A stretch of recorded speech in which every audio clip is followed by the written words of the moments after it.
தொழுகையோட சம்பந்தப்பட்ட 5 கூட்டத்தை பத்தி அல்லாஹ் குர்ஆன்ல பேசுறான். எத்தனை கூட்டம்? 5 கூட்டத்தை பத்தி அல்லாஹ் குர்ஆன்ல பேசுறான். அதுல முதலாவது யாரு? தொழுகையை நிலைநாட்டக்கூடியவர்கள், நேரத்துக்கு தொழக்கூடியவங்க.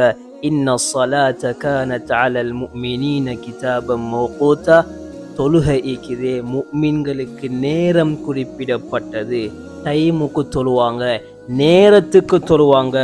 லுஹருடைய தொழுகையை தொழுதுட்டாங்கண்டா அசருடைய தொழுகையை எதிர்பார்த்திருப்பாங்க, அடுத்த தொழுகையை எதிர்பார்த்திருப்பார்கள்.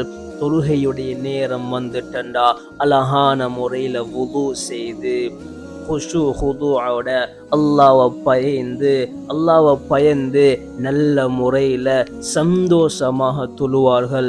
தொழுதற்கு பின்னால அவர்களுடைய உள்ளத்துல ஒரு மன அமைதி இருக்கும், ஒரு சந்தோஷம் இருக்கும். அல்லாஹ் குர்ஆன்ல சொல்றான், இது முஃமின்களுடைய சிஃபாத். கத் அஃப்லஹல் முஃமினூன். முஃமின்கள் வெற்றி பெற்று விட்டார்கள். அவங்க யாரு தெரியுமா?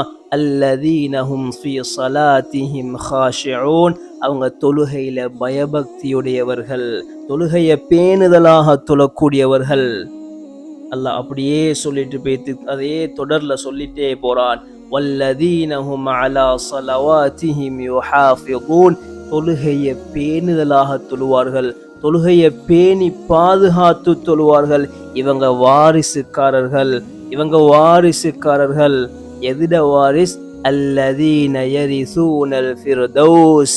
ஃபிர்தௌஸுடைய வாரிசுக்காரர்கள், சுவர்க்கத்துடைய வாரிசுக்காரர்கள், ஜன்னத்துல் ஃபிர்தௌஸ் எனும் சுவர்க்கத்துடைய வாரிசுக்காரர்கள் என்று அல்லாஹ் குர்ஆன்ல சொல்றான்.